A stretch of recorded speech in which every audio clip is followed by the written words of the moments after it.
আসসালামু আলাইকুম বন্ধুরা, আবরাজ টিউশনের নতুন ভিডিওতে তোমাদের সকলকে স্বাগত। এই ভিডিওটা হচ্ছে নবম দশম শ্রেণীর মৌলের ধারণা ও রাসায়নিক গণনার উপর। যেহেতু চ্যাপ্টারটা অনেক বড়, আমি এখানে মূলত প্রথম পর্বে মৌলের ধারণা নিয়ে আলোচনা করব, তারপরে পর্বে ইনশাআল্লাহ আমরা রাসায়নিক গণনা নিয়ে আলোচনা করব। চলো আমরা শুরু করি। প্রথম আমাদের যে টপিক সেটা হচ্ছে মকার্ম ল, মোল। এই মোল জিনিসটা আসলে কি সেটাই তোমাদেরকে একটু জানার চেষ্টা করি। দেখো, আমরা যদি এখানে লিখি এক হালি ওয়ান হালি অক্সিজেন বা এক হালি অক্সিজেন সমান কয়টা? 4টা অক্সিজেন। ঠিক আছে, এক হালি অক্সিজেন হচ্ছে 4টা অক্সিজেন। তুমি লেখো 100টি ধরো কার্বন ডাই অক্সাইড অণু সমান কত? 100টি কিন্তু কার্বন ডাই অক্সাইড অণু। ঠিক তেমনই 6.02 ইন্টু 10⁻23টি কার্বন ডাই অক্সাইড আসলে এতটি 6.02 ইন্টু 10⁻23 এই পরিমাণ এতটি কার্বন ডাই অক্সাইড অণু। এই এতটি কার্বন ডাই অক্সাইড অণু আসলে 1 মোল। তাহলে আমরা কি বলতে পারি? আমরা বলতে পারি কোনো পদার্থের যে পরিমাণের মধ্যে এই যে অ্যাভোগাড্রো নাম্বার বা 6.02 ইন্টু 10⁻23টি সংখ্যক অণু পরমাণু বা আয়ন বিদ্যমান, তাকে ওই পদার্থের 1 মোল বলে। এখন আমি এখানে 3টা পয়েন্ট দ্বারা করেছি। একটা হচ্ছে অণু, একটা হচ্ছে পরমাণু, আরেকটা হচ্ছে আয়ন। এখানে আমি 3টা কথা তোমাদের সাথে আলোচনা করছি। একটা হচ্ছে অণু, একটা হচ্ছে পরমাণু, একটা হচ্ছে আয়ন। এখন তোমাদেরকে আগে বুঝাই অণু কি। দেখো, এই যে কার্বন ডাই অক্সাইড, এটা পুরোটা একটা অণু। এই কার্বন ডাই অক্সাইডের মধ্যে আসলে কি আছে? এই কার্বন ডাই অক্সাইডের মধ্যে আছে একটি কার্বন, এই একটি কার্বন পরমাণু, আর এদিকে হচ্ছে 2টি অক্সিজেন পরমাণু। তাহলে কার্বন ডাই অক্সাইডের মধ্যে আসলে একটা কার্বন পরমাণু আছে আর 2টা অক্সিজেন পরমাণু আছে। এই একটা কার্বন পরমাণু ও 2টা অক্সিজেন মিলে আমরা কি পাচ্ছি? আমরা পাচ্ছি একটা কার্বন ডাই অক্সাইড অণু। আশা করি তোমরা অণু পরমাণুর প্যাচটা ধরতে পারছো। তাহলে আমরা কখন বলতে পারবো যে 1 মোল কার্বন ডাই অক্সাইড? যখন আমরা এই যে কার্বন ডাই অক্সাইডের সমগ্র যে আণবিক ভর, সেই আণবিক ভরটাকে আমরা যখন গ্রামে নিয়ে আসতে পারবো, তখনই আমরা বলতে পারবো কার্বন ডাই অক্সাইডের 1 মোল। দেখো, ধরো এখানে 1 মোল কার্বন ডাই অক্সাইড মানে কি? 1 মোল কার্বন ডাই অক্সাইড মানে হচ্ছে 1 মোল কার্বন ডাই অক্সাইড হচ্ছে একটা কার্বন, এই যেখানে একটি কার্বন প্লাস 2টি অক্সিজেন। একটি কার্বনের ভর কত? কার্বনের ভর হচ্ছে 12 আর একটা অক্সিজেনের ভর হচ্ছে 16। এখানে যেহেতু 2টা অক্সিজেন আছে, তো 16কে 2 দিয়ে গুণ করো। মান আসতেছে, এদিকে আসতেছে 12, এদিকে আসতেছে 32, মোট আসতেছে 44 গ্রাম। অর্থাৎ এই যে 44 গ্রাম, এই 44 গ্রামটা আসলে কি? 44 গ্রামটা হচ্ছে 1 মোল কার্বন ডাই অক্সাইড। এই 44 গ্রামটাই হচ্ছে আসলে, এই 44 গ্রামের মধ্যে আসলে কয়টা অণু আছে? এই 44 গ্রাম কার্বন ডাই অক্সাইডের মধ্যে আসলে 6.02 ইন্টু 10⁻23 এই পরিমাণ এতটি কার্বন ডাই অক্সাইড অণু আছে। এই এতটি যে কার্বন ডাই অক্সাইড অণু আছে, যে 6.02 ইন্টু 10⁻23, তাই আমরা বলতে পারতেছি যে 44 গ্রাম কার্বন ডাই অক্সাইড আসলে কি? 44 গ্রাম কার্বন ডাই অক্সাইড আসলে হচ্ছে 1 মোল কার্বন ডাই অক্সাইড। অর্থাৎ আমরা যদি খুব সহজে বলতে পারি যে কোনো পদার্থের পরমাণুর ক্ষেত্রে পারমাণবিক ভর অথবা অণুর ক্ষেত্রে আণবিক ভর, সেটাকে যদি আমরা গ্রাম এককে প্রকাশ করি, যা পাই সেটাই হচ্ছে আসলে ওই পদার্থের 1 মোল। এখন দেখো, আমি যদি আরেকটা স্লাইড দেখাই তোমাদেরকে, দেখো খেয়াল করো। ধরো এখন তোমরা মনে করতে পারো যে এখানে আমরা 44 গ্রাম কার্বন ডাই অক্সাইড সমান 1 মোল শিখলাম। ধরো এখন তোমার কাছে মনে হতে পারে, ভাইয়া এই যে অক্সিজেন, এটা 2টা, এটা মানে কি? এটা হচ্ছে অক্সিজেন প্লাস অক্সিজেন, একটা অক্সিজেন অণু আর একটা অক্সিজেন অণু, 2টা মিলে একটা অক্সিজেন পরমাণু।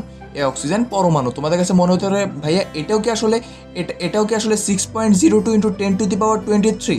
তোমাদের কাছে এটা মনে হতে পারে, হ্যাঁ ভাইয়া এটাও আসলে 6.02 ইন্টু 10⁻23 সংখ্যকই অণু আছে। কেন? দেখো এখানে অক্সিজেনের আগে কিছু নাই মানে কি আছে? এটা আসলে এমন না 1O2, এটাই তো আসলে এই জিনিসটা তো আসলে এটাই তো। 1O2 মানে কি? এখানে 1 মোল অক্সিজেন আছে। তো আমরা আগেই বলছি যে কোনো পদার্থের পারমাণবিক ভর বা আণবিক ভরকে আমরা যদি গ্রাম এককে প্রকাশ করি, যা পাই সেটাই আসলে ওই পদার্থের 1 মোল। অক্সিজেনের আণবিক ভর, এটাতে অক্সিজেনের আণবিক ভর কেন? কারণ এখানে 2টা অক্সিজেন, ওই যে অক্সিজেন প্লাস অক্সিজেন, 2টা অক্সিজেন পরমাণু আছে, এই অক্সিজেন পরমাণুর ভরকে আমরা যখন এই 2টা অক্সিজেন পরমাণু মিলে একটা অক্সিজেন অণু হয়েছে। এই আণবিক ভর, এখানে অক্সিজেনের আণবিক ভর কত? অক্সিজেনের আণবিক ভর হচ্ছে 16 ইন্টু 2 হচ্ছে 32। এই 32 গ্রাম আসলে কি, এই 32 গ্রাম হচ্ছে এই অক্সিজেন অণুর, এই অক্সিজেন অণুর 1 মোল, অর্থাৎ 32 গ্রাম অক্সিজেন আসলে 1 মোল অক্সিজেন। আবার তুমি এভাবে বলতে পারো যে 6.02 ইন্টু 10⁻23টি অণুর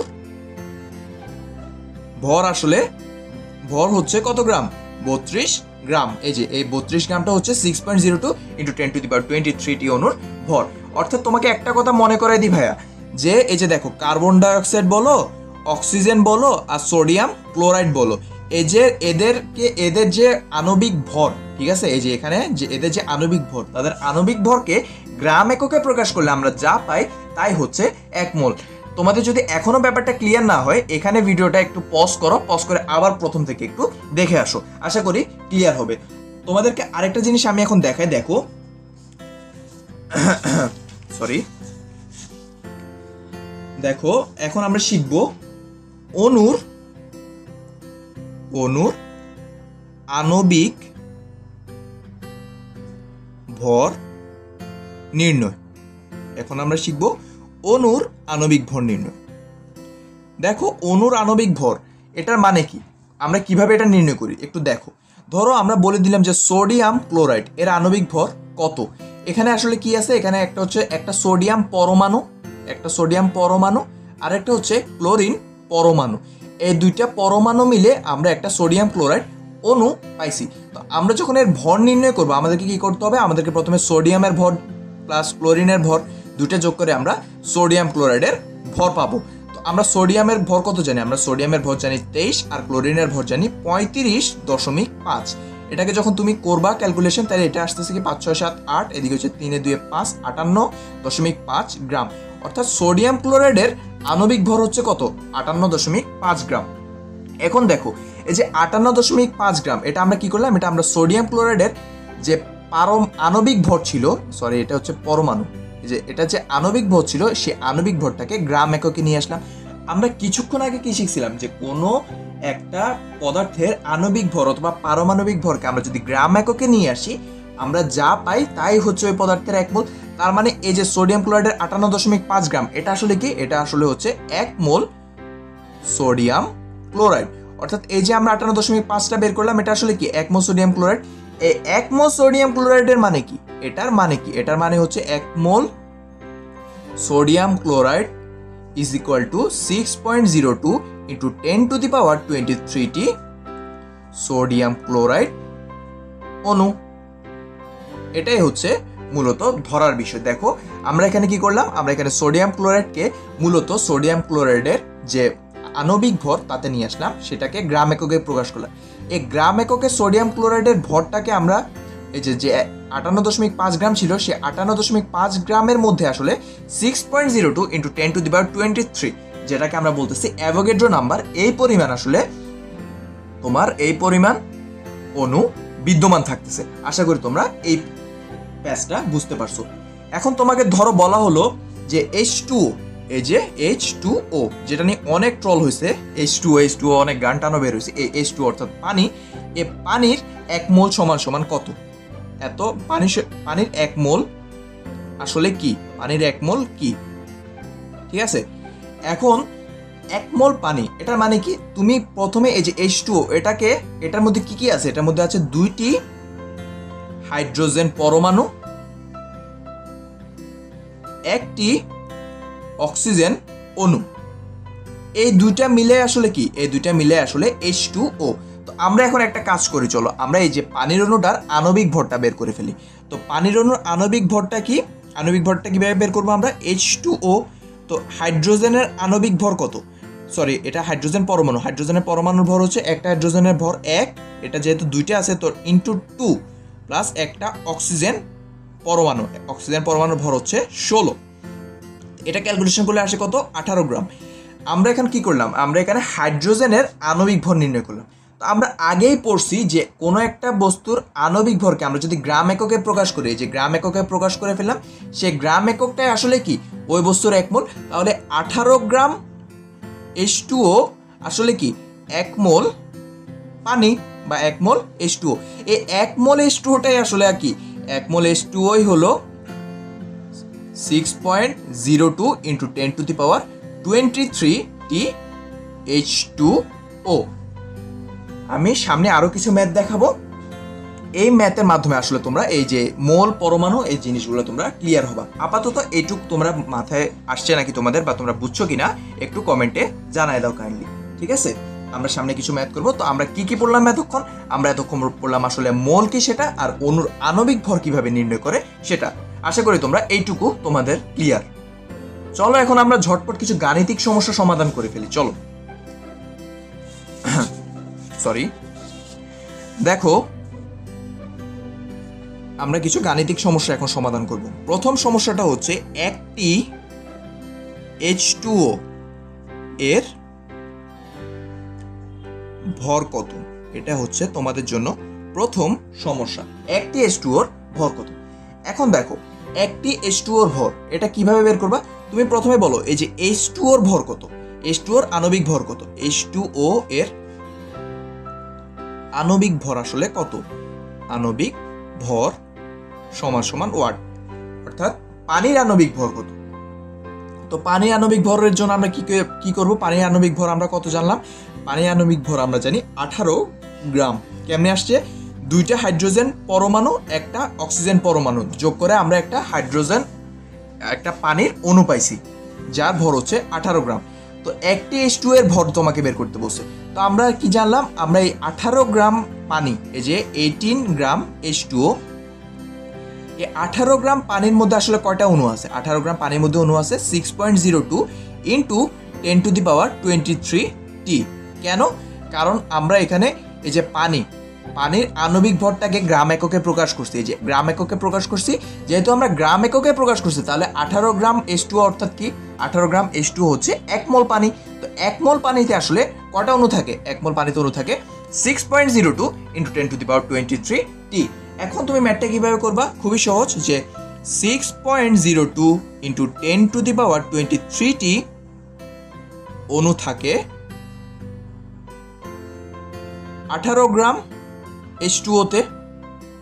এটা তো নিশ্চয়ই তোমরা ধরতে পারছো, কারণ 6.02 ইন্টু 10⁻23 T আসলে কি এইটুকু যেহেতু আছে, তাহলে এটা আমরা এটা আমরা কি ধরলাম? এটা আমরা জানলাম যে এটা হচ্ছে 1 মোল পানি। তো এতটি অণু থাকে কোথায়? 18 গ্রাম H2O তে, অথবা 1 মোল H2O তে, 1 মোল H2O তে। তাহলে একটি অণু কতটাতে থাকে? একটি অণু থাকে 18 ডিভাইডেড বাই 6.02 ইন্টু 10⁻23 গ্রাম পানিতে, বা এত গ্রাম পানিতে, বা একটির ওজন এত গ্রাম, এটাও তো আমরা বলতে পারি। যেহেতু 6.02 ইন্টু 10⁻23 এতটি অণু থাকে 18 গ্রামে, বা 6.02 ইন্টু 10 অণুর ভর কত গ্রাম? 18 গ্রাম। আমরা এভাবেও বলতে পারি যে 6.02 ইন্টু 10⁻23 অণু থাকে না লিখে আমরা লিখতে পারি অণুর থাকে কেটে দাও, অণুর ভর লিখে দাও তুমি, তাহলে আরো সুবিধা হয়। অণুর ভর, ঠিক আছে, যে 6.02 ইন্টু 10⁻23 অণুর ভর হচ্ছে 18 গ্রাম। তো একটি অণুর ভর কত? একটি অণুর ভর হচ্ছে 18 ডিভাইডেড বাই 6.02 ইন্টু 10⁻23। ঐকিক নিয়মে ম্যাথ করলাম।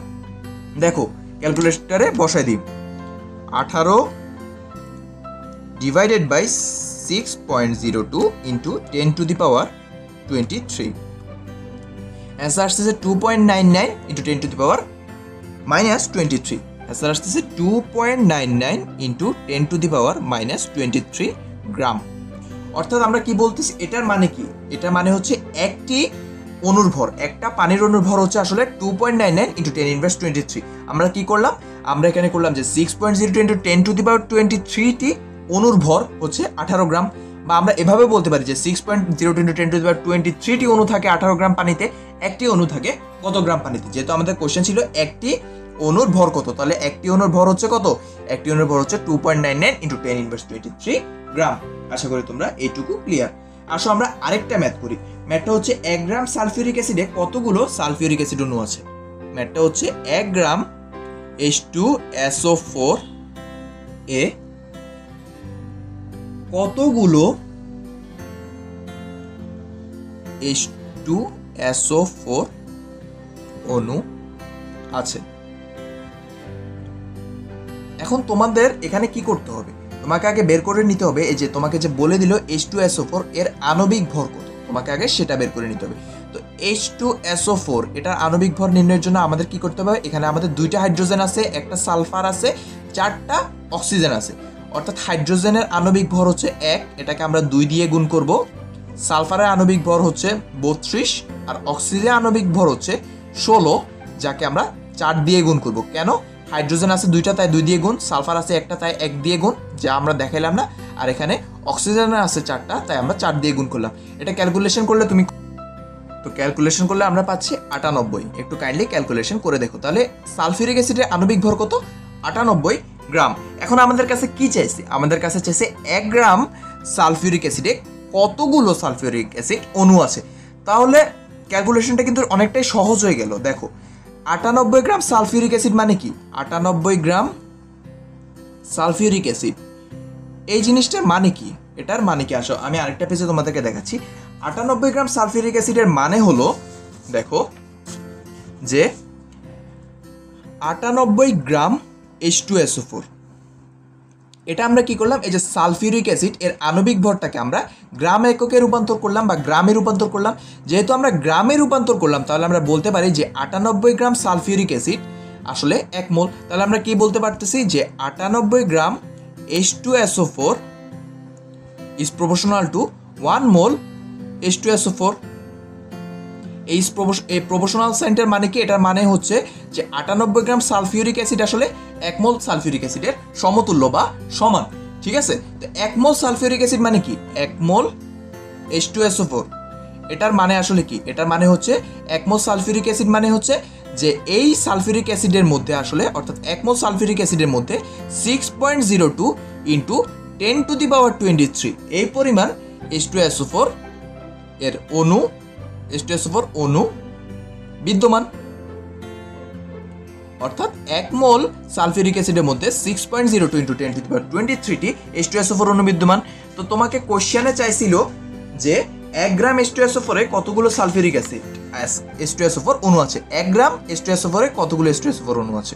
দেখো, তো তুমি বলে দিতে পারতেছো যে 98 গ্রামে অণু থাকে, যে 98 গ্রাম H2SO4 এ অণু আছে 6.02 ইন্টু 10⁻23টি। কেন, কারণ 98 গ্রাম H2SO4 আসলে, এই যে এটা 4, 98 গ্রাম H2SO4 আসলে কি 1 মোল H2SO4। তো 1 মোল H2SO4 এর অণু সংখ্যা হচ্ছে 6.02 ইন্টু 10⁻23টি। তো 98 গ্রাম H2SO4 এর অণু আছে 6.02 ইন্টু 10⁻23টি। তাহলে 1 গ্রাম H2SO4 এ অণু আছে হচ্ছে 6.02 ইন্টু 10⁻23 ডিভাইডেড বাই 98টি। কিছুই করি নাই, জাস্ট ঐকিক নিয়মে ম্যাথটা করছি। দেখো ক্যালকুলেটারে বসাও, 6.02 ইন্টু 10⁻23 ডিভাইডেড বাই 98, অ্যান্সার আসতেছে 6.14 ইন্টু 10⁻21, 6.14 ইন্টু 10⁻21টি। ক্যালকুলেশনে ভুল হলে একটু আমাকে একটু কাইন্ডলি জানাবা, ঠিক আছে, কমেন্ট করে জানাবা যে ভাইয়া একটু ক্যালকুলেশনে ভুল ছিল, একটু কাইন্ডলি জানাবা যে 6.14 ইন্টু 10⁻21টি, এতটি আসলে 1 গ্রাম সালফিউরিক অ্যাসিডে আছে, এতটি অণু বিদ্যমান, এতটি অণু বিদ্যমান। আশা করি তোমরা এই ম্যাথটা ধরতে পারছো। চলো এখন আমরা শিখবো গ্যাসের মোলার আয়তন নির্ণয় সম্পর্কে। চলো আমরা শিখবো গ্যাসের মোলার আয়তন সম্পর্কে। দেখো গ্যাসের মোলার আয়তন নির্ণয়। দেখো গ্যাসের মোলার আয়তন নির্ণয়ের জন্য তোমাকে আসলে একটা কন্ডিশনের সাথে পরিচয় হতে হবে। কন্ডিশনটা হচ্ছে প্রমাণ তাপমাত্রা ও প্রমাণ চাপ, অনেকে আবার এটাকে আদর্শ তাপমাত্রা ও আদর্শ চাপ বলে থাকে। দেখো এই প্রমাণ তাপমাত্রা ও প্রমাণ চাপ বা আদর্শ তাপমাত্রা ও আদর্শ চাপ, এটার মানে কি, এটার মানে হচ্ছে প্রমাণ তাপমাত্রাটা হবে 0 ডিগ্রি সেলসিয়াস আর আদর্শ চাপটা বা প্রমাণ চাপটা হচ্ছে এক বায়ুমণ্ডলীয় চাপ, এক বায়ুমণ্ডলীয় চাপ, যেটাকে আমরা বলি 1 ATM বা 1 অ্যাটমসফিয়ারিক প্রেশার। এই 0 ডিগ্রি সেলসিয়াস তাপমাত্রা বা এই 0 ডিগ্রি সেলসিয়াস তাপমাত্রাকে আমরা বলতেছি প্রমাণ তাপমাত্রা বা আদর্শ তাপমাত্রা, আর এক বায়ুমণ্ডলীয় চাপটাকে আমরা বলতেছি আদর্শ চাপ বা প্রমাণ চাপ। এটার মানে কি? এটার মানে হচ্ছে 0 ডিগ্রি সেলসিয়াস তাপমাত্রা ও এক বায়ুমণ্ডলীয় চাপে যে কোনো গ্যাসের মোলার আয়তন হচ্ছে 22.4 লিটার। বুঝো না মনে, আমি লিখে দিচ্ছি, দেখো 0 ডিগ্রি সেলসিয়াস তাপমাত্রা ও এক বায়ুমণ্ডলীয় চাপে যে কোনো গ্যাসের মোলার আয়তন 22.4 লিটার। এটার মানে কি? যে 0 ডিগ্রি সেলসিয়াস তাপমাত্রা ও এক বায়ুমণ্ডলীয় চাপে যে কোনো গ্যাসের মোলার আয়তন 22.4 লিটার। এটার মানে হচ্ছে যে 0 ডিগ্রি সেলসিয়াস তাপমাত্রা ও এক বায়ুমণ্ডলীয় চাপে যে কোনো গ্যাস, সেটা কার্বন ডাই অক্সাইড হতে পারে, অক্সিজেন হতে পারে, এরপরে তোমার ধরো হিলিয়াম হতে পারে, নিয়ন হতে পারে, যে কোনো গ্যাসের মোলার আয়তন অর্থাৎ 1 মোল এর আয়তন হবে 22.4 লিটার। অর্থাৎ 1 মোল কার্বন ডাই অক্সাইডের আয়তনও হবে 22.4 লিটার, 1 মোল অক্সিজেনের আয়তনও 22.4 লিটার, 1 মোল হিলিয়ামের আয়তনও 22.4 লিটার, 1 মোল নিয়নের আয়তনও 22.4 লিটার। আমি আবার বলতেছি, দেখো 0 ডিগ্রি সেলসিয়াস তাপমাত্রা ও এক বায়ুমণ্ডলীয় চাপে যে কোনো গ্যাসের মোলার আয়তন 22.4 লিটার। অর্থাৎ 0 ডিগ্রি সেলসিয়াস তাপমাত্রা বা এক বায়ুমণ্ডলীয় চাপে যদি তুমি বলো কার্বন ডাই অক্সাইড, তার মোলার আয়তন 22.4 লিটার, অক্সিজেন গ্যাস তার মোলার আয়তন 22.4 লিটার। অর্থাৎ দেখো, অর্থাৎ 1 মোল কার্বন ডাই অক্সাইড হচ্ছে কত? 22.4 লিটার। 1 মোল অক্সিজেন হচ্ছে 22.4 লিটার। কন্ডিশন কি? কন্ডিশন হচ্ছে 0 ডিগ্রি সেলসিয়াস তাপমাত্রা ও এক বায়ুমণ্ডলীয় চাপ। এই যদি কন্ডিশনটা ফিল আপ করা হয় তাহলে যে কোনো গ্যাসের 1 মোলের আয়তন হচ্ছে 22.4 লিটার। এটাই হচ্ছে মূলত গ্যাসের মোলার আয়তনের যে কনসেপ্ট, সেটা আশা করি তোমরা এই মোলার আয়তনের কনসেপ্টটা ধরতে পারছো। চলো এখন আমরা এই মোলার আয়তনের গ্যাসের মোলার আয়তন রিলেটেড কিছু সূত্র দেখব। ঠিক আছে, দেখো আমি প্রথমে সূত্রগুলো লিখতেছি, তারপরে ইনশাআল্লাহ ইমপ্লিমেন্টেশন এবং বিভিন্ন ম্যাথও দেখা দিব। টেনশন করার কিছু নাই, আগে সূত্রগুলো লিখে নিচ্ছি। দেখো প্রথম সূত্রটা হচ্ছে এমন, N = W/M। সেকেন্ড সূত্রটা হচ্ছে N = V/22.4। থার্ড সূত্রটা হচ্ছে N = বড় হাতের N /6.02 × 10⁻23। দেখো ঘাবড়ানোর কিছু না, আমি লিখে দিচ্ছি কোনটা কি। এখানে ছোট হাতের N হচ্ছে মোল সংখ্যা, ছোট হাতের N হচ্ছে মোল সংখ্যা। W হচ্ছে এই যে AWটা হচ্ছে গ্রাম এককে ভর, গ্রাম এককে ভর। কার ভর সেটা একটু পরে জানাচ্ছি। এমটা হচ্ছে আণবিক ভর, আণবিক ভর। কিসে আণবিক ভর? গ্রামে, অবশ্যই গ্রামে আণবিক ভর, গ্রাম এককে আণবিক ভর। আর এই এনটা হচ্ছে মোল সংখ্যা, এটুকু তো বুঝছো। সেকেন্ড ক্ষেত্রে এন এটা আসলে কি? মোল সংখ্যা। ভিটা হচ্ছে আয়তন, ভিটা হচ্ছে আয়তন, ভিটা হচ্ছে আয়তন, যেটা হয় লিটার এককে, লিটার এককে আয়তন। আচ্ছা থার্ডে আসো, এই এনটা তো মোল সংখ্যা লিখে দিছি আমি। বড় হাতের এনটা হচ্ছে অণুর সংখ্যা, অণুর সংখ্যা। কার অণুর সংখ্যা সেটা আমি জানাচ্ছি। দেখো এখন আমি তোমাকে 3টা সূত্রের আন্ডারে 3টা ম্যাথ করাচ্ছি, একটু মনোযোগ দিয়ে খেয়াল করো, খুবই খুবই খুবই ইম্পর্টেন্ট তোমাদের জন্য। প্রথম কোশ্চেনটা হচ্ছে 5 গ্রাম পানি সমান সমান কত মোল পানি। এখন আমাকে বলো তুমি এখানে 3টা সূত্রের মধ্যে কোন সূত্রটা ইউজ করবে? আমরা এখানে প্রথম সূত্রটা ইউজ করতেছি। দেখো 5 গ্রাম পানি, তোমাকে কি দেওয়া আছে? তুমি যদি এই সূত্রটা লিখো যে N = W/M, তোমাকে দেওয়া আছে কি? 5 গ্রাম H2O, গ্রাম এককে ভর, গ্রাম এককে ভর। তুমি এখানে লিখে নাও প্রদত্ত, প্রদত্ত। অর্থাৎ আমাদেরকে বলে দিছে যে 5 গ্রাম H2O, তাহলে আমরা কি পাচ্ছি 5 গ্রাম H2O গ্রাম এককে ভর প্রদত্ত, অর্থাৎ প্রদত্ত গ্রাম এককে ভর সেটা তো আমরা পেয়ে গেলাম। সরি দেখো, প্রদত্ত গ্রাম এককে ভরটা আমরা এখানে কত পাইছি 5 গ্রাম, তাহলে এটা আমরা লিখে নিই 5 গ্রাম। আর নিচে এমটা হচ্ছে কি এখানে আণবিক ভর, তাও কিসে গ্রামে। তো পানির আণবিক ভর কত, এখানে 2টা হাইড্রোজেন 2টি H আর একটা হচ্ছে প্লাস 1টি O, অর্থাৎ 2টি হাইড্রোজেন পরমাণু 1টা অক্সিজেন পরমাণু মিলে তো একটা কি পানির অণু H2O। তাহলে এই পানির অণুর ভরটা হচ্ছে কত গ্রাম 18 গ্রাম।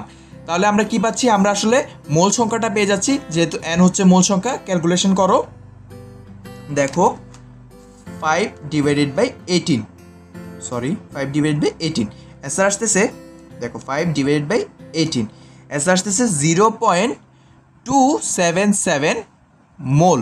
এটা আসলে কি মোল। আমরা চাইছি কি 5 গ্রাম পানি সমান কত মোল। আমরা প্রথমে কি করছি, আমরা প্রথমে সূত্র দেখছি যে কোন সূত্রের সাথে মিলতেছে। দেখো 5 গ্রাম পানি প্রথম সূত্রটার সাথে কিন্তু মিলতেছে। দেখো গ্রাম এককে ভর ব্র্যাকেটে দেওয়া আছে প্রদত্ত, তো আমরা বলে নিতে পারি যে গ্রাম এককে প্রদত্ত ভর। গ্রাম এককে প্রদত্ত ভরটা হচ্ছে কত 5 গ্রাম। নিচে হচ্ছে আণবিক ভর গ্রামে, তো আণবিক ভরটা তো তোমাকে বলে দেওয়া দরকার নেই, পানির আণবিক ভর তুমি বের করে নিতে পারবা, যার মান হচ্ছে 18। বের করে ফেললাম আমরা, কাহিনী শেষ। সেকেন্ড কোশ্চেনটা দেখো, বলো হচ্ছে 5 লিটার কার্বন ডাই অক্সাইড সমান কত মোল কার্বন ডাই অক্সাইড। দেখো তোমাকে এখানে বলে দিছে এই যে 5 লিটার কার্বন ডাই অক্সাইড, একটা প্রদত্ত আয়তন দিয়ে দিছে 5 লিটার। সেকেন্ড সূত্রটার সাথে কি কিছু মিল পাচ্ছ, n = v/22.4। এটা আমরা আগে লিখে নিই এখানে। দেখো n = v/22.4, এটা তো অবশ্যই লিটারে, এটা তো অবশ্যই লিটার। তো তুমি দেখো তোমাকে বলে দিছে প্রদত্ত একটা দিয়ে দিছে যে 5 লিটার কার্বন ডাই অক্সাইড, তুমি উপরে 5 লিটার বসাও, নিচে 22.4 লিটার বসাও।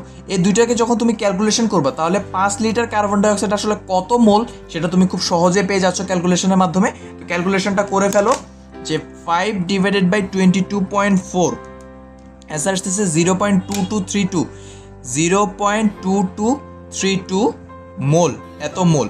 অর্থাৎ 5 লিটার কার্বন ডাই অক্সাইড হচ্ছে 0.2232 মোল। এখন দেখো তুমি 5 লিটার কার্বন ডাই অক্সাইডের জন্য কিন্তু এই W/M ফর্মুলা ইউজ করতে পারবা না, n/6.0 × 10⁻23 ফর্মুলা ইউজ করতে পারবা না, কারণ তোমাকে এখানে বলে দিছে লিটারে, তুমি এখানে W বা N ইউজ করতে পারবা না। থার্ড কোশ্চেনটা হচ্ছে যে 1.02 × 10⁻23 টি H2O এর মোল সংখ্যা কত। বা তুমি কোশ্চেনটা এভাবে করতে পারো যে 1.02 × 10⁻23 টি H2O আসলে কত মোল। তো তোমার এই তিনটা সূত্রের মধ্যে কোন সূত্রের সাথে আসলে ব্যাপারটা খাপ খাওয়াচ্ছে। তুমি যদি এই ফর্মুলাটা ইউজ করো, দেখো n = বড় হাতের n ডিভাইড বাই 6.0 × 10⁻23। তো বড় হাতের nটাকে আমি লিখেই দিছি যে n হচ্ছে অণুর সংখ্যা। এখানে কিন্তু তোমাকে অণুর সংখ্যা বলে দিছে যে 1.02 × 10⁻23, এত সংখ্যক অণুর আসলে মোল সংখ্যা কত সেটাই তোমাকে চাইছি। তো মোল সংখ্যা হচ্ছে n এর জন্য উপরে হচ্ছে বড় হাতের n, নিচে হচ্ছে 6.02 × 10⁻23। তো বড় হাতের nটা আসলে কি, বড় হাতের nটা হচ্ছে এখানে দেখো অণুর সংখ্যা। তো অণুর সংখ্যাটা এখানে কত 1.02 × 10⁻23, 1.02 × 10⁻23, আর নিচেরটা তো নিচে বসায় দিবা 6.02 × 10⁻23। দেখো ক্যালকুলেশন করো, 1.02 × 10⁻23 নিচে হচ্ছে 6.02 × 10⁻23। ঠিক আছে কিনা একবার চেক করে নি। 1.02 × 10⁻23 নিচে হচ্ছে 6.02 × 10⁻23, অ্যান্সার আসে 0.16। দেখো 0.16 মোল। তাহলে আমরা কি বলতে পারি যে এই যে তোমাকে যে কোশ্চেনে বললো যে 1.02 × 10⁻23 টি পানি আসলে কত মোল, আমরা বলতে পারি এই সূত্রের মাধ্যমে যে পানিটা আসলে 0.16 মোল। আশা করি তোমাদের কাছে এই তিনটা সূত্রের আন্ডারে যে আমি তোমাদেরকে তিনটা ম্যাথ করালাম তা ক্লিয়ার হয়েছে। ভিডিওটা এখানে একটু পজ করো, পজ করে আবার রিভাইন্ড করে প্রথম থেকে এই তিনটা সূত্র যে ম্যাথগুলো করালাম আর একটু ভালো করে দেখে আসো। আমি আশা করি যে তোমাদের কাছে পুরো কনসেপ্টটা ক্লিয়ার হয়ে যাবে। এখন চলো আমরা মুভ অন করি মোলার দ্রবণ নিয়ে। এখন আমরা পড়ব মোলার দ্রবণ নিয়ে। কি নিয়ে দেখো, এখন আমরা পড়ব মোলার দ্রবণ। আচ্ছা, এই মোলার দ্রবণ পড়ার আগে আমরা আরেকটা ছোট জিনিস পড়ে নিব। ছোট জিনিসটা হচ্ছে মোল এবং আণবিক সংকেত। এই জিনিসটা তোমরা জানো আসলে, তাও তোমাদেরকে একটু মনে করে দিই। দেখো, আমরা যদি বলি যে 1 মোল পানি, এই যে 1 মোল পানি, এই 1 মোল পানি দিয়ে আসলে তুমি কি বুঝতেছো? এই 1 মোল পানির মানে হচ্ছে 1 মোল H2O আসলে কত? 1 মোল H2O মানে হচ্ছে 6.02 ইন্টু 10⁻23T H2O। এ গেল একটা টপিক, অর্থাৎ একটা পয়েন্ট। সেকেন্ড পয়েন্টে তুমি বলতে পারো যে এই 18 গ্রাম H2O আসলে 1 মোল। এটা গেল সেকেন্ড মানে টপ পয়েন্ট। প্রথম পয়েন্টটা কি ছিল? প্রথম পয়েন্টটা ছিল 1 মোল পানি কি? 1 মোল পানি হচ্ছে 6.02 ইন্টু 10⁻23T H2O অণু। অলরাইট, এটা গেল ফার্স্ট পয়েন্ট। সেকেন্ড পয়েন্টটা হচ্ছে যে আমরা তো জানি 1 মোল পানি হচ্ছে কত গ্রাম? 18 গ্রাম, আমরা এটা জানি। তো 18 গ্রাম পানি আসলে 1 মোল, এটাও আমরা বলতে পারি। থার্ড পয়েন্ট আমরা এভাবে বলতে পারি যে 18 গ্রাম পানি আসলে কি? 6.02 ইন্টু 10⁻23T পানির অণু। ঠিক আছে, তোমরা 3টা পয়েন্ট কি ধরতে পারছো? আমি তোমাদেরকে জিজ্ঞেস করছি 1 মোল H2O কে তোমরা কয়ভাবে রিপ্রেজেন্ট করতে পারো? তো আমরা রিপ্রেজেন্ট করলাম 1 মোল H2O হচ্ছে, প্রথমে আমরা বললাম 6.02 ইন্টু 10⁻23T অণু।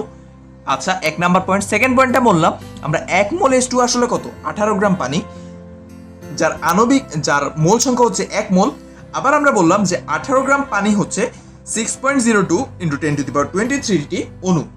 এটা সামারি করলে আমরা কি বলতে পারি? আমরা বলতে পারি কোনো পদার্থের আণবিক সংকেত থেকে প্রাপ্ত আণবিক ভরকে গ্রাম এককে প্রকাশ করলে আমরা যে পরিমাণ পাই তাকে ওই পদার্থের 1 মোল বলে।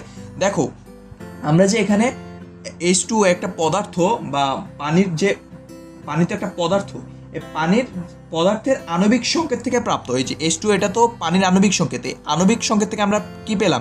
যে আমরা 18 গ্রামটা পেলাম, এটা আসলে কি? এটা হচ্ছে পানির আণবিক ভর। এই আণবিক ভরটাকে 18 গ্রামটাকে যখন আমরা গ্রাম এককে প্রকাশ করলাম, প্রকাশ করে আমরা যা পেলাম, অর্থাৎ 18 গ্রামটাকে আমরা যা পেলাম তাই আসলে কি? 1 মোল পানি। অর্থাৎ আমরা যদি সামারি করি, আমরা এমনভাবে বলতে পারি যে কোনো পদার্থের আণবিক সংকেত থেকে প্রাপ্ত আণবিক ভরকে, এই যে আণবিক সংকেত থেকে প্রাপ্ত আণবিক ভরকে আমরা যখন গ্রাম এককে প্রকাশ করি তাকে ওই পদার্থের 1 মোল বলে। আশা করি তোমরা বুঝতে পারছো যে মোল এবং আণবিক সংকেতের মধ্যে সম্পর্কটা। আমি তোমাদেরকে 3টা পয়েন্ট দিয়ে ব্যাপারটা বুঝিয়ে দিলাম। এখন আসো, এখন আমরা মোলার দ্রবণে চলে যাই। এই পেজে যেহেতু জায়গা নেই, আরেকটা পেজ নিচ্ছি।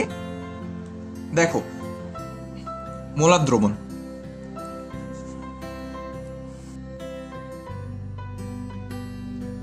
এক লিটার দ্রবণে তুমি 1 মোল দ্রব দ্রবীভূত করবা। 1 মোল দ্রব।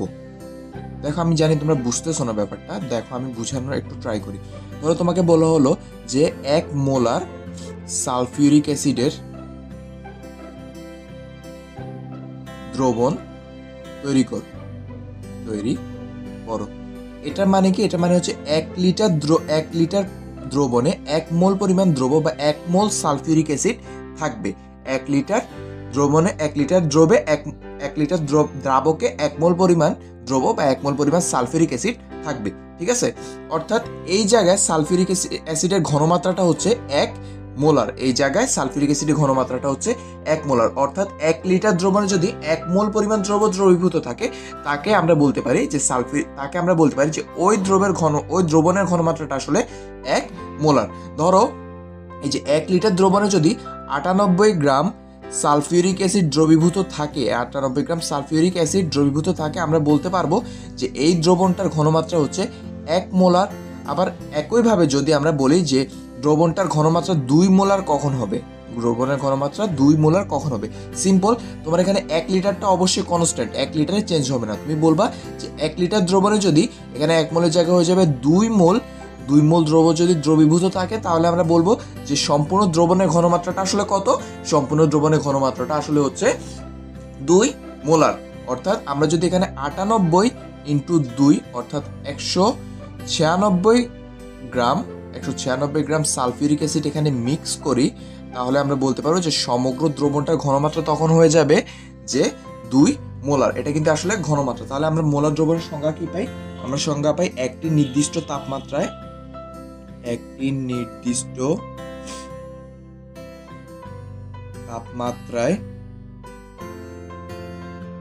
1 লিটার দ্রবণের মধ্যে যদি 1 মোল দ্রবীভূত থাকে,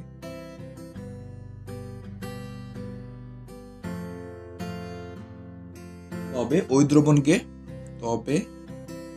ওই দ্রবণকে মোলার দ্রবণ বলে। মোলার দ্রবণ বা 1 মোলার দ্রবণ বলে। জলীয় দ্রবণ নিয়ে একটা ঝামেলা আছে। দেখো, জলীয় দ্রবণ, এই জলীয় দ্রবণটা কি? যখন যে দ্রাবক হিসেবে পানি ব্যবহার করা হয় তখন আমরা বলি যে এই দ্রবণটা আসলে হচ্ছে জলীয় দ্রবণ। এখন তোমাদের মনে প্রশ্ন আসবে, ভাইয়া দ্রাবকটা আসলে কি? এই দ্রাবকটা কি?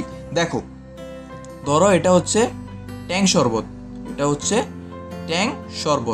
ঠিক আছে? ট্যাং শরবতে কি থাকে? প্রথমে অবশ্যই লিকুইড থাকবে, যেটাকে আমরা বলতেছি পানি। আর হার্ড ম্যাটেরিয়াল বা হার্ড যে ইয়াগুলো থাকে সেগুলো কি থাকে? সেগুলো হচ্ছে তোমার থাকে যে চিনি বা পাউডার, ঠিক আছে? তো আমরা এখানে 2 ধরনের জিনিস পাচ্ছি, একটা হচ্ছে লিকুইড যেটা হচ্ছে পানি, আর আরেকটা হচ্ছে চিনি বা পাউডার। প্রথমে একটা জিনিস তোমাদেরকে দেখাই দিই যে দ্রবণ সমান সমান দ্রব প্লাস দ্রাবক। এই জিনিসটা একটু মাথায় রাখবা, বাকিটা আমি বুঝাই দিচ্ছি, তোমরা জাস্ট এইটুকু মাথায় রাখো। দ্রবণ সমান সমান দ্রব প্লাস দ্রাবক। এই যে পুরো ট্যাঙ্ক শরবতটা, ঠিক আছে, এই পুরো ট্যাঙ্ক শরবতটা আসলে একটা দ্রবণ, ঠিক আছে? এটা হচ্ছে শরবতের দ্রবণ। এই দ্রবণের মধ্যে 2টা জিনিস থাকবে, একটা হচ্ছে দ্রব আর একটা হচ্ছে দ্রাবক। দ্রব যাতে দ্রবীভূত হয়, যেটার মধ্যে দ্রবীভূত হয় তাকে বলা হয় দ্রাবক। অর্থাৎ পানিটা হচ্ছে এখানে দ্রাবক, দ্রাবক। দ্রব যেখানে দ্রবীভূত হয় তাকে বলা হয় দ্রাবক। তাহলে দ্রবগুলা কি? দ্রব হচ্ছে চিনি বা পাউডার, এটা আসলে হচ্ছে দ্রব। দেখো, এটা মনে রাখার একটা উপায় হচ্ছে দ্রব যাতে দ্রবীভূত হয় তাকে বলা হয় দ্রাবক। দ্রব কিসে দ্রবীভূত হচ্ছে? দ্রব দ্রাবকে দ্রবীভূত হচ্ছে। আরো সহজভাবে যদি বলা হয় তাহলে আমরা বলতে পারি যে চিনি বা ট্যাঙ্ক পাউডারগুলো আসলে কিসে দ্রবীভূত হচ্ছে? চিনি বা ট্যাঙ্ক পাউডারগুলো আসলে পানিতে দ্রবীভূত হচ্ছে। তো এখানে সম্পূর্ণটা যখন শরবত হয়ে যাচ্ছে, পুরোটা হচ্ছে আসলে দ্রবণ। এই দ্রবণের মধ্যে 2টা জিনিস থাকতেছে, একটা হচ্ছে দ্রব আর একটা হচ্ছে দ্রাবক। দ্রবটা হচ্ছে আমরা যে হার্ড ম্যাটেরিয়ালগুলো এখানে পাচ্ছি বা হার্ড যে জিনিসগুলো পাচ্ছি বা গুঁড়ক যেগুলো হচ্ছে চিনি বা পাউডার, এগুলো হচ্ছে দ্রব। এই দ্রবটা যার মধ্যে দ্রবীভূত হচ্ছে সেটাই হচ্ছে দ্রাবক। দ্রবগুলো, এই যে চিনি বা পাউডারগুলো আসলে কিসের মধ্যে দ্রবীভূত হচ্ছে? চিনি বা পাউডারগুলো আসলে পানির মধ্যে দ্রবীভূত হচ্ছে। তাহলে আমরা যদি সামারি করি তাহলে কি আসছে? ট্যাঙ্ক পুরো শরবতটা হচ্ছে দ্রবণ। 2টা ইয়াতে নিয়ে গঠিত বা 2টা পার্ট নিয়ে গঠিত, একটা হচ্ছে দ্রব আর একটা হচ্ছে দ্রাবক। দ্রবগুলো হচ্ছে মানে হার্ড ম্যাটেরিয়ালগুলো, যেগুলো হচ্ছে চিনি বা পাউডার, সেগুলো হচ্ছে দ্রব। আর সেই দ্রবগুলো যার মধ্যে দ্রবীভূত হয়, পানি বা লিকুইড, সেটা হচ্ছে দ্রাবক। আশা করি এই কনসেপ্টটা তোমাদের ক্লিয়ার, দ্রবণের কনসেপ্টটা ক্লিয়ার। এখন মারপিট লাগে কোনটা নিয়ে? এখন মারপিট লাগে হচ্ছে 2টা টপিক নিয়ে, একটা হচ্ছে লঘু দ্রবণ আর একটা হচ্ছে গাঢ় দ্রবণ। এই 2টা নিয়ে হচ্ছে বেজায় মারপিট, খুব কঠিন মারপিট লাগে। কোনটা লঘু দ্রবণ আর হচ্ছে কোনটা গাঢ় দ্রবণ। দেখো, এইটা আমি বুঝাবো তোমাদেরকে 2টা কন্ডিশন দিয়ে। কন্ডিশনগুলো একটু বোঝা ট্রাই করো। ফার্স্ট কন্ডিশন হচ্ছে যে এটা 2টা পাত্র। প্রথম পাত্রে, এই পাত্রেও 200 ml পানি আছে, এই পাত্রেও 200 ml পানি আছে।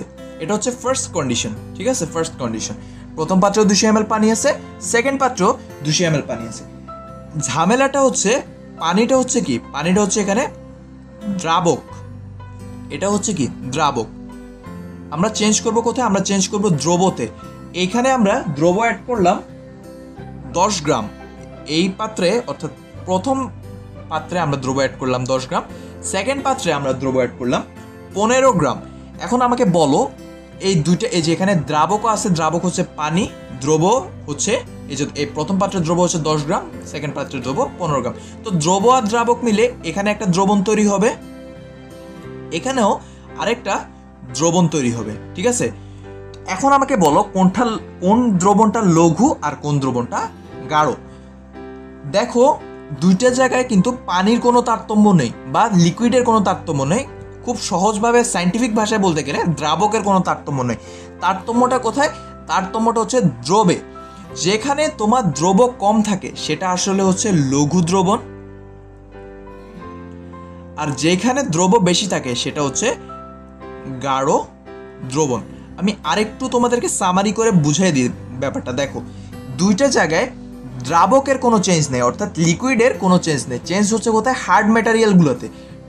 একটার জায়গায় দ্রব হচ্ছে 10 গ্রাম আর একটা জায়গায় দ্রব হচ্ছে 15 গ্রাম। তো যেই জায়গায় দ্রব কম সেটা হচ্ছে লঘু দ্রবণ, আর যেই জায়গায় দ্রবটা বেশি সেটা হচ্ছে গাঢ় দ্রবণ। এই গেল ফার্স্ট কন্ডিশন। সেকেন্ড আরেকটা কেস হতে পারে। কেসটা কেমন দেখো, এবার আমরা চেঞ্জ করব পানিতে। এবার আমরা চেঞ্জ করব পানি বা লিকুইডটা। এখানে দিলাম 200 ml লিকুইড, এখানে দিলাম আমরা 250 ml লিকুইড।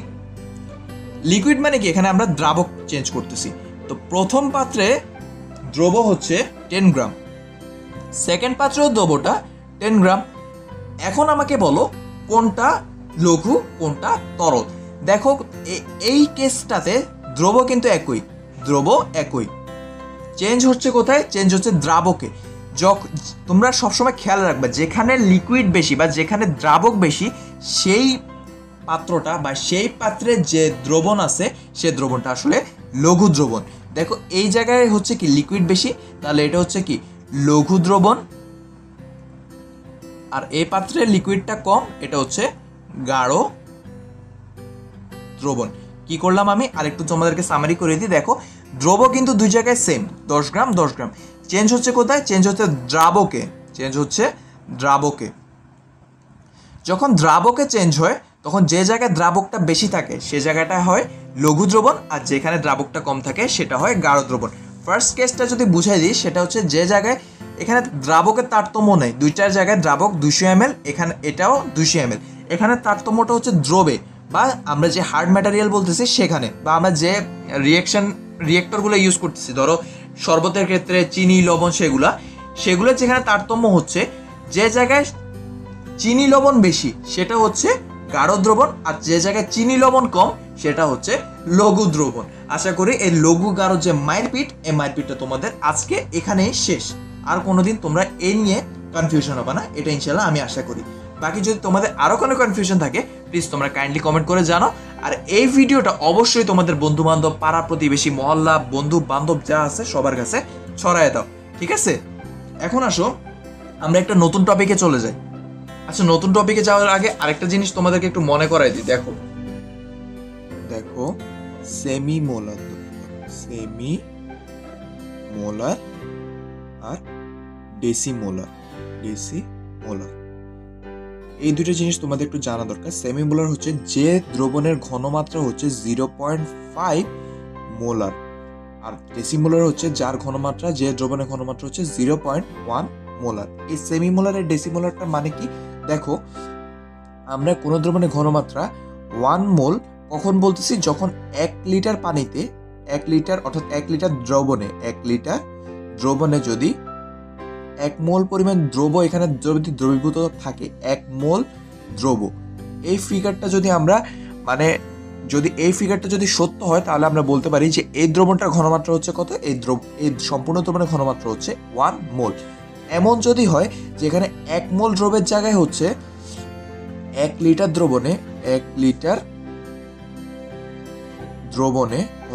দ্রবণে আমরা এখানে করছিলাম 1 মোল দ্রব, 1 মোল দ্রবের জায়গায় এখন 0.5 মোলার দ্রব দেওয়া হলো। 0.5 মোলার কত? 0.5 মোল দ্রব। এত মোল দ্রব যদি 1 লিটার দ্রবণে দ্রবীভূত থাকে তাহলে আমরা বলবো এই দ্রবণটার ঘনমাত্রা হচ্ছে 0.5 মোলার, যাকে আমরা বলতেছি এখানে সেমি মোলার। আর যদি সেম কেসে 1 লিটার দ্রবণে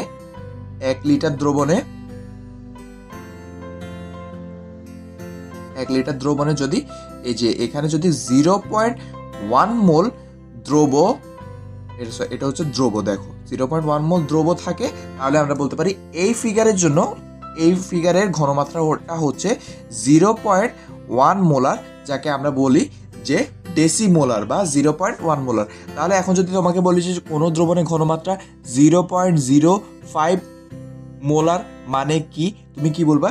তুমি খুব সহজে বলতে পারো যে তোমার প্রথমে 1 লিটার একটা দ্রবণ থাকতে হবে, দ্রবণটার ভলিউম হচ্ছে 1 লিটার।